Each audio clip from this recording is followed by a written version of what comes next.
Oi pessoal, espero que esteja tudo bem com todos. Prosseguindo nos nossos estudos, nós vamos para a segunda parte do estudo anterior, que é a confissão de Pedro, narrado em Mateus 16, de 13 a 20, Marcos de 8, 27 a 30, Lucas 9, de 18 a 21, vai ser a segunda parte agora, né, que nem a gente combinou, e o estudo é sempre baseado na interpretação do pastorino na obra Sabedoria do Evangelho. Bom, eu vou ler só o de Mateus, né, porque nós já lemos na semana passada os dois, e o Mateus é mais, os três na verdade, e Mateus é mais completo, né? Então Mateus registrou assim: indo Jesus para as bandas de Cesareia de Filipe, perguntou aos seus discípulos: quem dizem os homens ser o Filho do Homem? Responderam: uns dizem João Batista, outros Elias, outros Jeremias ou um dos profetas. Disse-lhes: mas vós, quem dizeis que eu sou? Respondendo, Simão Pedro disse: tu és o Cristo, o Filho do Deus, o vivo. E respondendo, disse-lhe Jesus: feliz és tu, Simão Bar-Jonas, né, filho de Jonas, porque a carne e o sangue não te revelaram, mas meu Pai que está nos céus. Também eu te digo que tu és Pedro, e sobre essa pedra construir-me-ei a eclésia, e as portas do Hades não prevalecerão contra ela. Dar-te-ei as chaves do reino dos céus, e o que ligares na terra será ligado nos céus, e o que desligares na terra será desligado nos céus. Então, ordenou a seus discípulos que a ninguém dissessem que ele era o Cristo. Hoje, então, nós vamos falar do sentido da lição, o sentido profundo da lição. No estudo anterior, nós estudamos a lição, né? E agora, como é que esta lição está em sentido profundo em relação às nossas personalidades ou personagens e à individualidade, certo? É impressionante, a didática do Cristo, ela é perfeita. Primeiro, ele pergunta: quem dizem os homens que sou eu? Só para ter uma ideia, quando nós, que eu digo todos os seres humanos, ainda no período ilusório, os homens, isto é, as pessoas encarnadas como personalidades, confundem o Cristo com as formas manifestadas do externo. Interessante. Enquanto a gente está encarnado na matéria densa, isso significa processo, período de ilusão, e a gente, então, não consegue de jeito nenhum perceber o Cristo como uma individualidade cósmica. Aí o que acontece? Esses homens aí, segundo a interpretação, significa todos aqueles que ainda estão um pouco mais atrasados, que nem a gente, por exemplo, no processo evolutivo, né? E o que então, como não consegue perceber a essência divina do Cristo, eles disseram, uns dizem que é João Batista, outro Elias, outro Jeremias ou qualquer dos profetas. Sempre alguém que eles já conheciam do ponto de vista histórico, do ponto de vista da tradição, né? E esse período ilusório, isto é, da personalidade na matéria, é bastante longo, ele é ilusório, bastante longo, repleto de sonhos e desilusões, de altos e baixos, de entusiasmos e de desânimos. É a dualidade que a gente tanto fala, né?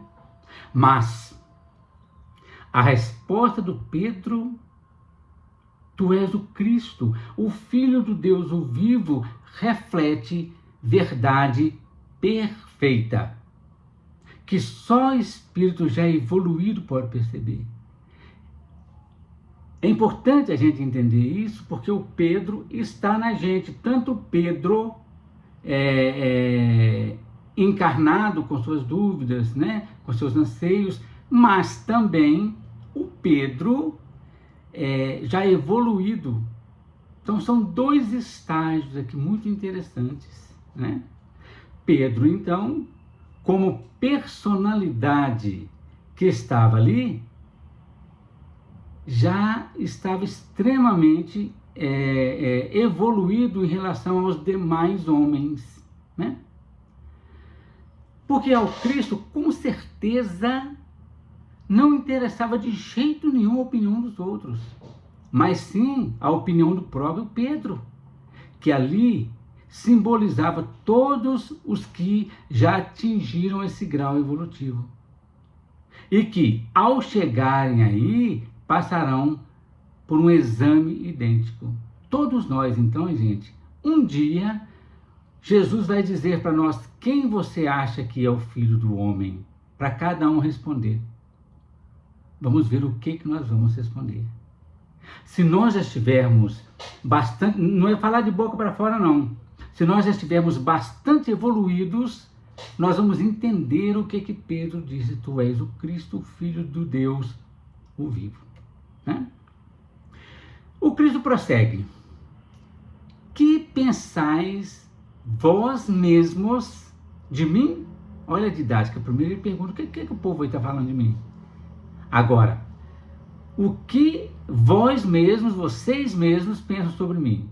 Ou seja, no estágio atual, já tem muito tempo que eu estou com vocês, o que vocês pensam de mim? Aí nesse ponto é que o Espírito, no caso do Pedro, o Espírito se manifesta, se abre em alegrias místicas e responde em êxtase: tu és o Cristo, o Filho do Deus vivo. Ou seja, tu és um ungido, tu és o Cristo cósmico, tu és a centelha da luz do Deus verdadeiro. Numa palavra, Jesus, a personalidade na qual o Cristo manifesta, é vida que vivifica. E essa vida vivifica tanto Jesus como qualquer outra criatura da divindade. O Cristo está presente em tudo, né? E esse discípulo, então, Pedro, foi completamente aprovado, né, pelo Mestre, que o elogia, cheio, né, de uma sonoridade divina. Jesus disse: és feliz, Simão, filho de Jonas. Olha que legal. Você é feliz porque você já percebeu isso, não foi de boca para fora. Foi de sentimento íntimo. A lição traz para nós um aspecto bem interessante. Nos mostra que é a personagem ou personalidade Pedro que recebe a bênção da aprovação. Pois, como nós aprendemos, todo o ensinamento do Cristo é para o espírito, para a individualidade, mas que necessita passar pela personalidade encarnada, pois é aqui, no mundo das formas, na matéria, que a individualidade mais rapidamente pode atingir as altitudes espirituais. É como se no plano espiritual a gente ficasse na teoria e aqui a gente entrasse no mundo das formas, a gente entrasse na prática, na experimentação, né?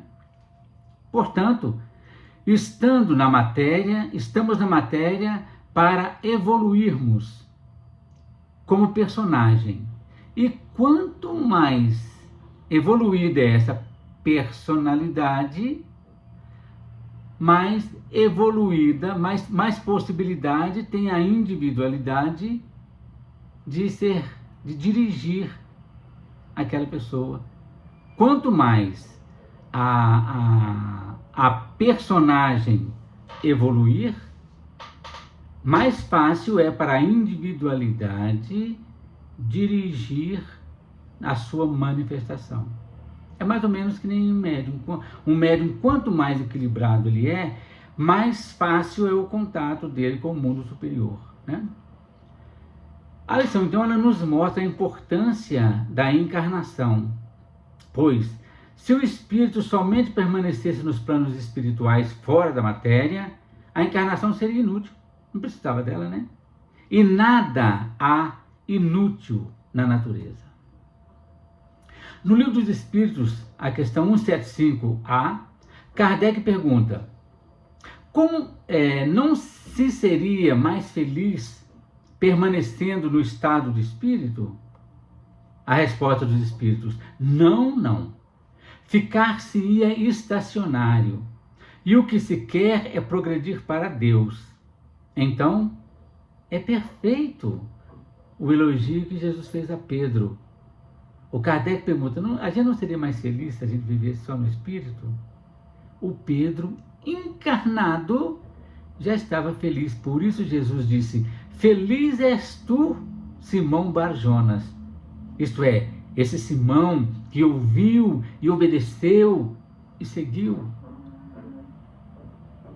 Porque você, Pedro, você, Simão Pedro, você, pedra, conseguiu em sua peregrinação terrena atingir o ponto almejado, isto é, chegar à meta visada. E Jesus, então, continua a esclarecer os seus ensinos divinos, né, com palavras rápidas, né, bem resumidas, né, dizendo: e eu te digo que tu és Pedro, e sobre essa pedra me edificarei a eclésia. Olha que legal. A junção é perfeita, a didática é perfeita. Pelas palavras de Pedro: tu és o Cristo, Filho do Deus vivo. Jesus, então, pega essa deixa e fala: pois é, Pedro, o mesmo te digo, tu és Pedro, tu és pedra. E é nessa pedra que eu me edificarei como igreja. Pedra, né? Simboliza aqui o elemento material mineral do corpo físico, sobre a qual se edificará todo o edifício, o templo da nossa construção espiritual. É aqui que a gente constrói a nossa evolução, né? E uma vez atingida essa unificação com Cristo, nos tornamos conscientemente o templo do Deus vivo. O nosso corpo é o tabernáculo do Espírito, como diz Paulo na carta aos Coríntios. Paulo diz assim: não sabeis que vós sois o templo e que o Espírito de Deus habita em vós? Se alguém destruir o templo de Deus, Deus o destruirá, porque o templo de Deus é que sois vós, e é santo. A nossa personalidade ou personagem terrena, embora efêmera, transitória, é o fundamento físico da igreja, da eclésia, né? Da igreja crística, na edificação definitiva, eterna e infinita do eu verdadeiro, do eu divino. Outro trecho: as portas do Hades não prevalecerão sobre elas. Isso significa que as potências do astral inferior não mais nos atingirão quando nós fizermos essa unificação. Não sofreremos mais ataques, não teremos mais limitações, ou obstáculos ou problema. É só atingir primeiro essa unificação. As personagens exteriores, nossas e dos outros, de todo mundo, os homens, como Jesus perguntou, o que os homens, isto é, o que a humanidade, o que o pessoal fala sobre mim, né? Não irão prevalecer contra as individualidades. Seremos todos templos divinos, construídos sobre a pedra da fé, na unificação com Cristo, o Filho do Deus vivo, como registrou muito bem Mateus. Jesus continua: dar-te-ei as chaves do reino dos céus. Com essas chaves, né, em nossas mãos, podemos abrir e fechar, entrar e sair, ligar-nos e desligar-nos, quando e quanto quisermos, porque já não é mais o nosso eu pequeno quem dirige, mas sim o Cristo que já está em nós, né? Como diz Paulo de Tarso na carta aos Gálatas, já não sou eu mais quem vivo, é Cristo que vive em mim. Legal, né? Em outras palavras, isso quer dizer, de posse dessas chaves, abriremos as portas do reino dos céus, isto é, do nosso coração sagrado. Poderemos entrar e sair para ligar-nos ao Cristo cósmico e, a partir daí, estarmos totalmente disponíveis para atender como seres mais adiantados, né, mais evoluídos, as imprescindíveis e inadiáveis tarefas terrenas que nos competirem. Quem sabe um dia, né?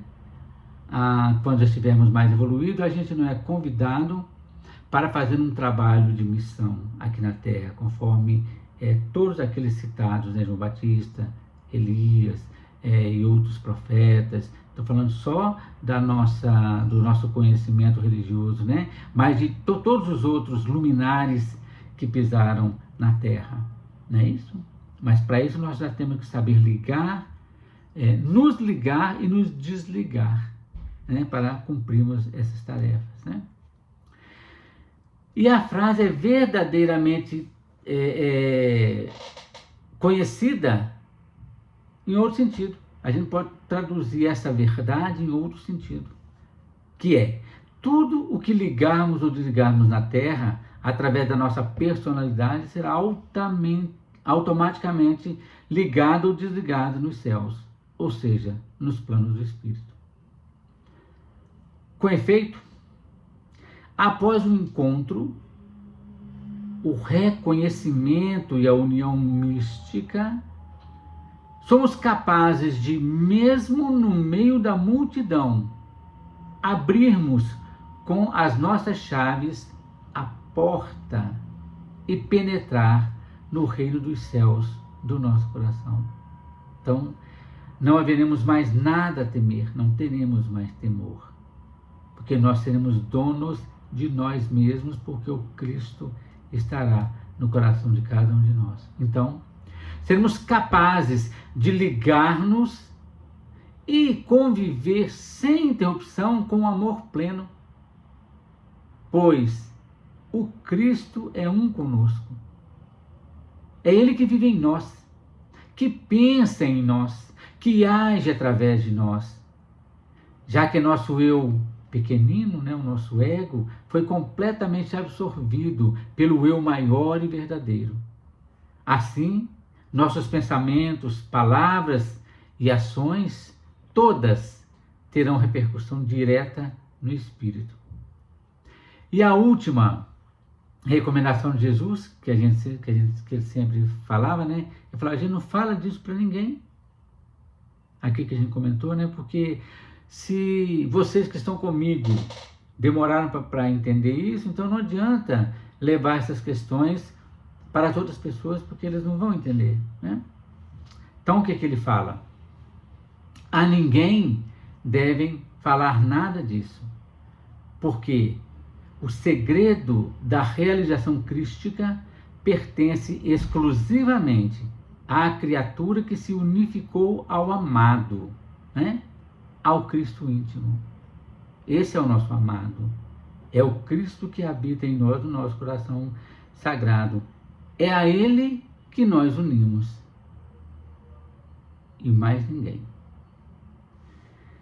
Foi isso que eu preparei, gente, para nós encerrarmos esse tópico, né? E na próxima semana a gente continua. Muita paz a todos.